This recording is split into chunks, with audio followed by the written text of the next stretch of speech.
सना काउज़ु तस्मिया बाद सूरह फातिहा की तिलावत अल्हम्दुलिल्लाहि रब्बिल आलमीन अर्रहमानिर रहीम मालिकि यौमिद्दीन इय्याका नअबुदु व इय्याका नस्तईन पढ़ते गए गैरिल मग़दूबि अलैहिम वलद्दाल्लीन मुकम्मल सूरह फातिहा खत्म।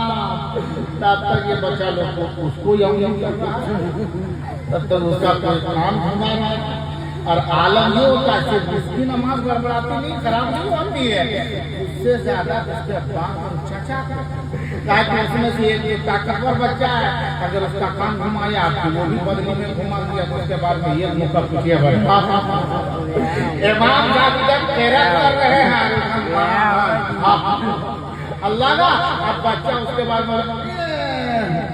और उसके बाद रोना शुरू किया। और जब बच्चा रोने लगा उधर बच्चा रो रहा है, उसका दादा अगले सब में है, अब उसका दिल लग रहा हमरे पतवार हो रहा है। अब इमाम साहब अगर कहीं सूरह रहमान पढ़ रहे हैं, उधर क़िरात लंबी हो रही है, इधर दादा का कॉपी चाहिए कि अब रुकू करे तब रुकू करे। अगर एक रकात पूरी हुई फिर दूसरी रकात भी पूरी हो गई, भाई 2 रकात जुमे की नमाज होगी ना, तब तक दिमाग में टेंशन है, बच्चा हो रहा है, कब जल्दी इमाम साहब नमाज खत्म करे। जैसे कि अस्सलामु अलैकुम व रहमतुल्लाह, अस्सलामु अलैकुम व रहमतुल्लाह, अभी व रहमतुल्लाह कहते भी इमाम साहब सांस भी ले तो रहे, तब तक दादा उठ करके खड़ा है। और पहुंच गया, कौन मारा रे, कौन मारा रे, बच्चा बोल देता है तुम्हें मारा, अभी उठा के पकड़ दे। अच्छा क्या जरूरत है तुम्हारे छोटा बच्चा को उठाइएगा फिर पटकिएगा, दादा को धकेल दीजिए उसको, दादा पटकने क्या जरूरत। अच्छा एक चीज ये भी देखिए, जब वो बच्चा को कहते उठा पकड़ देंगे, बच्चा यकीन नहीं है उसका बाबा वहाँ पढ़ने आया हुआ है, इसका इसका आधार की काले पटेल देंगे शुरू के जमीन हंसा देंगे, जिंदे जिंदे धसा देंगे, ओ भैया झगड़ा शुरू हो गया। अच्छा एक चीज ये बताइए, ये अभी बहुत उम्दा किताब अल्लामा इस्माइल साहब अब्दुल वकील साहब क्या सुनने से ज्यादा अमल करने की जरूरत है। एक चीज ये बताइए कि ये घरों की मस्जिद में जमुआ का बच्चा जुमा पढ़ने आता है, मेरे जोर से बोलिए हाँ या ना बोलिए, नहीं जुमा पढ़ने आता है जमुआ का। रैयोडी का मस्जिद में मिर्जागंज का बच्चा आता है, कवेटगंज के मस्जिद में खरौरिया बच्चा जुमा पढ़ने जाता है। जब इतना पता है कि आज मस्जिद में जो बच्चा लोग मारा मारी चौका टोकी पैसा पैसी किया है वो अपने ही गांव का है, तो वो आसमान से जुमा दिन नहीं टपकता है, किसी के घरे से जाता है। जब वो बच्चा घर वापिस जावे तो करना क्या है, हर गार्जियन हर घर का मालिक, हर बूढ़ा चाचा बाप दादा जो उसके घर का गार्जियन है, बच्चे को खरीद लाए जुमा के बाद अपने घर में आए, जैसे बच्चा क्या बेटा आज तूने मस्जिद में हु हंगामा किया, शोर शराबा किया, मारपीट किया, नमाजियों की नमाज को तूने खराब किया, मस्जिद की इज्जत को तूने पामाल किया, मस्जिद के एहतराम को तूने पाँव तले रोंद दिया, बेटा आज तूने ऐसा किया। वो बच्चा कहता आपको मैंने तो नहीं बेटा तुम ही था, और उसको डांटे डपटे उसे समझाए बुझाए अच्छे अदब सिखा दे। हर बाप अगर अपने अपने बच्चे को हर घर में ये तालीम दे, अदब सिखा दे, इंशाअल्लाह आइंदा जुमा कोई बच्चा शोर शराबा हंगामा भी नहीं करेगा, नमाजियों की नमाज भी अच्छी होगी, क़िरात भी अच्छी होगी। खुदा की ये बात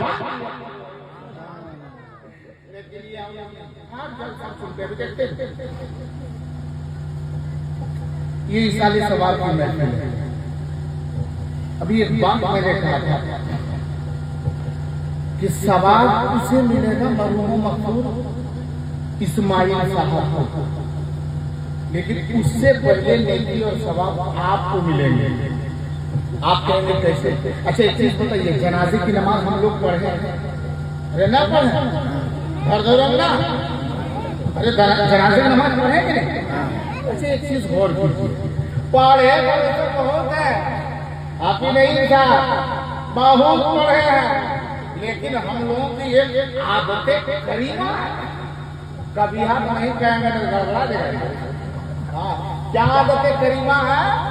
8 बजे सुबह भी जनाजे की नमाज पढ़े है ना, और कहीं 10 बजे फिर एक जनाजे की नमाज पढ़नी है, उसी कब्रिस्तान में दफन भी करनी है। फिर भी एक तकाजा हम लोगों का मोहब्बत का तकाजा करिए, जहालत कर नहीं सकते इस वक्त। हाँ माशाअल्लाह, आपको टेंशन नहीं ना, आपको टेंशन नहीं है। इनको कैसे पता था हम 16 मिनट में कैम दिए कहाँ इतनी देर में ये दीवार के पीछे से सुन रहा था कि 16 मिनट में कहा है, अब 13 मिनट हो गया, 3-4 मिनट बाकी है, नहीं तो टाइम से कम किया। माशाअल्लाह माशाअल्लाह, बस थोड़ी देर इधर तवज्जो रखिए। हाँ क्या हम लोग करते? 8 बजे सुबह जनाजे की नमाज पढ़े और 10 बजे फिर अगर जनाजे की नमाज है तो फिर इमाम साहब को कहते हैं, इमाम साहब लगता है सबक सुनने आया है, नियत बताइए, नियत बताइए। अच्छा ये बताइए, अक्सर देखिए एक सांस में इमाम साहब या मौलाना साहब, कारी साहब नियत बता देते हैं, अच्छा सुनने के बाद में लोग क्या करते हैं? अरे हम गड़बड़े भी बता दिए होंगे तो तुमको कुछ पता चला, इसलिए याद है पता कहाँ चलेगा? अच्छा ये भी देखिए सीधे कर देता। हाँ हाँ, एक मरतबा इमाम साहब एक साथ में नियत बता दिएगा ना, भाई तो नबी अल्लाह ताला और तकबीरात सलात जनाजे ऊपर कर कमाया और सल्लल्लाहु ताला व सल्लल्लाहु अला नबी व दुआउ ले हाज़ल मय्यित एक तेरे तो गया अल्लाह इमाम तो आज है राजी तेरे काबत शरीफा कान पर हाथ उठाइएगा, अल्लाह अकबर कहते हुए नाक के नीचे लाके लगाइए। हां बहुत तेज करना इमाम साहब, जल्दी जल्दी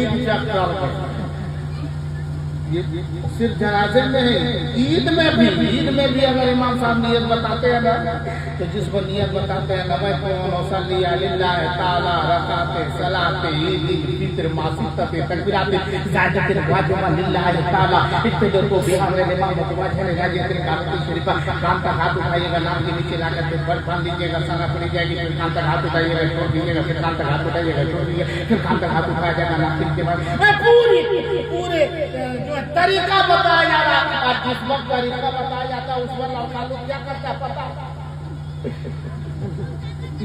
कपड़ा कैसे निकल कल तो ये कपड़ा चक्कर में रह जाता, तब तक पूरा तरीका उधर बता दिया। और जब नमाज की बारी आती अल्लाह, कभी देखिए ना और कीजिए, कभी पीछे जो लोग छूट जाते हैं बताते हैं ना कि हम जनाजे की नमाज में नहीं आ पाए, लेकिन जब तक आते कहते तब कुछ आदमी जनाजा में एक मतलब कान तक हाथ उठाना है, 4 तकबीर है, चारों मतलब धक्का धक में अलीम मस्जिद में तो एकदम गड़बड़ा जाता है। एक मतलब तो पहली तकबीर तारीफ तो कानों तक हाथ उठाता है, एकदम 120 की स्पीड में और 140 की स्पीड में लाके बांध देता है। लेकिन जब दूसरी तकबीर होती है इमाम साहब बोलते हैं अल्लाह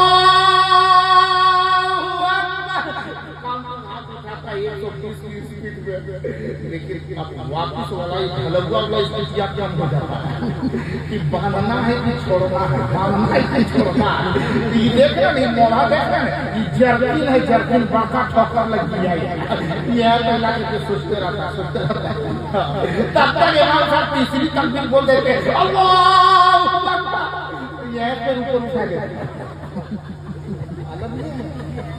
हम सीखना नहीं चाहते। साल में कितने दिन होते हैं? साल में 365 दिन होते हैं। हम आप चाहेंगे ना तो साल में 365 दिन हुए। अगर हम जोहर की नमाज पढ़े, असर पढ़े, मगरिब पढ़े, ईशा पढ़े, फजर पढ़े, अगर ये नमाज हम पढ़ते हैं 365 दिन में, चलो 100 दिन निकाल दिए बीमारी में, परेशानी में और दिगर में, तो 265 दिन बढ़े, 265 दिन 65 दिन और निकाल दिए मेहमानी में, मेहमान नवाजी में, बचा 200 दिन। साल में अगर हम बराबर नमाज बा जमात अदा करेंगे तो यकीनन हर नमाज के बाद, नहीं तो 5 वक्त की नमाज में कोई एक नमाज ले लो, फजर का वक्त ले लो, फजर की नमाज के बाद 5 मिनट, या तो जोहर की नमाज के बाद 5 मिनट, या असर या मगरिब की नमाज के बाद 5 मिनट। लेकिन सबसे अच्छा जो वक्त हमें और आपको मुयस्सर हो सकता है, फजर के बाद 5 मिनट ले लो, या तो ईशा के बाद 5 मिनट ले लो, और वो 5 मिनट इमाम के करीब आ जा, अपने आलिम के करीब आ जा, अपने मस्जिद के इमाम के करीब आ, और आने के बाद में पूछ ले। एक मसला हम सीख लेंगे, कौन सा मसला? कि वजू में कितने फर्क है। इमाम ने बता दिया वजू में 4 फर्क है, फला फला फला। एक दिन में एक मसला सीख गए, दूसरे दिन पूछ लिए वजू में कितनी सुन्नतें हैं, एक मसला सीख गए, तीसरे दिन पूछ लिए गुस्ल में फर्क कितने हैं, गुस्ल कब कब फर्क होता है, गुस्ल का तरीका क्या है, गुस्ल में कितने आज़ा को धोना जरूरी है, पानी कहाँ तक पहुँचाना जरूरी है, सजदे में कौन से आज़ा का लगना जरूरी है, कौन कौन आज़ा को सजदे में जमीन पे लगाना जरूरी है, जिसके बगैर नमाज नहीं हो सकती। बगैर रोजा कैसे टूटता है, रोजे के मकरूहात क्या है, रोजा कैसे, रोजे जब फर्ज हो जावे अगर ना रख पाए तो उसके लिए फिदिया क्या है, हज जब फर्ज हो जावे अगर कोई अदा ना करे तो उसके लिए क्या मसला है।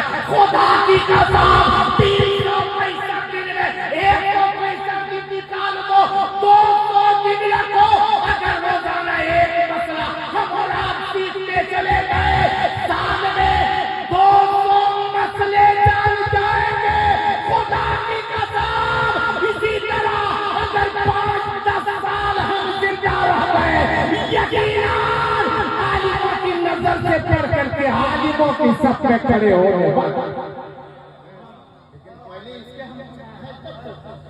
हमारे अंदर चाहत हो तो अल्लाह मुसलमानों को नेक करने की तौफीक अता फरमाए। 16 मिनट बोलिए बोलिए। अच्छा 16 मिनट हो गया। एक बात जो मैंने कहा था फायदा, उसको बाद में पहले हम सब हो। अच्छा ये सही है क्या? जैसे आपने सुभान अल्लाह कहा, अल्लाह फरमाता फरिश्ते मेरा बंदा क्या कर रहा है, मौला तेरा बंदा तेरी तस्वीर पढ़े, तेरी पाकी बयान कर। ये मेरे बंदे जो मुझे पाक कर रहा है, तू गवाह माना मैं भी उसे पाक को साफ कर दूंगा, मैं भी उसे पाक को साफ कर दूंगा। अब एक बात अंदर थोड़ी सी तवज्जो के साथ सुनिए, फायदा आपको ज्यादा। जैसे नमाज जनाजा की बात है, पहली तकबीर हुई सलाम, दूसरी तकबीर दुरूद, तीसरी तकबीर के बाद अगर बड़ी मैयत है तो बड़ी मैयत की दुआ। दुआ पर कभी हम लोगों ने गौर किया? दुआ पढ़ते अल्लाहुम्मा इग़फिर li हय्यिना व मय्यितिना व शाहिदिना व गायबिना व सगीरिना व कबीरिना व ज़करिना व उन्साना अल्लाहुम्मा मन अहयैतहु मिन्ना फ़अहयिही अलल इस्लाम व मन तवफ़्फ़ैतहु मिन्ना फ़तवफ़्फ़हु अलल ईमान। क्या मतलब? मिसबाई साहब हुजूर ये दुआ हम लोग पढ़ते हैं, इसका मतलब क्या? जनाजा सामने रखा गए हैं उसके लिए, हाजी साहब किधर की तैयारी? हाजी साहब ने जवाब दिया जहांगीर आलम मौलाना साहब आपको पता नहीं खाना का इंतकाल हो गया, इसकी जनाजे की नमाज पढ़ने जा रहे हैं, बेचारे का भला हो जाएगा। आखिर बहुत अच्छा सदर साहब आप नहीं जा रहे हैं, बेचारा बहुत नेक आदमी था जी, बहुत दिलदार आदमी था, उसकी भलाई के लिए सब जा रहे हैं, उसकी भलाई के लिए। और दुआ क्या पढ़ते हैं? जनाजा सामने रखा, दुआ क्या पढ़ते हैं? अल्लाहुम्मा इग़फिर li हय्यिना व मय्यितिना व शाहिदिना, जिसका तर्जुमा क्या होगा? अल्लामा से पूछिए। इधर देखिए उलमाए किराम बैठे हुए हैं, कारी साहब बैठे हुए हैं, हाफिज साहब बैठे हुए हैं, मिनहाज सैफी साहब चल गए हैं दुआ करने गए, अगरबत्ती लाने गए हैं। अगरबत्ती ले आया है? अच्छा मोमबत्ती बाकी है। चलिए बस थोड़ी सी इधर तवज्जो। क्या दुआ पढ़ा? अल्लाहुम्मा इग़फिर li हय्यिना व मय्यितिना। ये अल्लाह पीर है, फकीर है, मुरीद है, नमाजी है, हाजी है, सारा मुसलमान सब यही दुआ पढ़ते हैं, अल्लाहुम्मा इग़फिर li हय्यिना। ए अल्लाह हम सब जिंदों की मग़फ़िरत कर। ईमानदारी से बताइए, कह के क्या गए? दूसरा की भलाई हो जाए इसलिए जा रहे हैं। दुआ क्या पढ़े? अल्लाह ए अल्लाह हम सब जिंदों की बख्शिश फरमा मग़फ़िरत करता वो ये के नाम और हम सब हमारे सब मूर्तों की मग़फ़िरत करना। पता चला गए उसके लिए, लेकिन पहली मग़फ़िरत दुआ अपने लिए क्यों? पता है उनका रुतबा बढ़ गया है, मरने के बाद उसका मर्तबा बढ़ा है। उनके सदक़े में अल्लाह हमारी दुआ को कबूल फरमाएगा। हम जिंदों की मग़फ़िरत फरमा। बस ये बताना मकसद था कि वहां भी गए जनाज़े में तो हमने दुआ उसके लिए करने के लिए हम और आप गए, लेकिन फायदा पहले किसका है? पहले जिंदों का फायदा हो रहा है। इसलिए मेरे मुसलमान भाइयों, कितने ज़िक्र रसूल पाक की पाकीज़ा मजलिस में तशरीफ लाए होगा, ये मत ख्याल करना कि हमें क्या मिलेगा, हमें क्या भला होगा। अरे भलाई तो मरहूम इस्माइल साहब के लिए है, जिनके लिए हम लोग दुआ करेंगे उनकी भलाई होगी। लेकिन याद रख आका करीम मदनी मुस्तफा सल्लल्लाहु अलैहि वसल्लम जब भी कोई नेक अमल करता है उसका बदला उसे मिलता है, और अगर कहीं वो उसने किसी के नाम इसाले सवाब करता है तो उसकी नेकियों में कमी भी नहीं होती है, और अल्लाह जल्ला शानहू उसके बराबर सवाब उसे भी अता फरमाता है जिसके नाम इसाले सवाब। किसी के नाम से कटौती नहीं होती है। इसलिए मेरे मुसलमान भाइयों हमेशा नेक मजलिसों में जाया करें। जितनी देर यहाँ बैठे हैं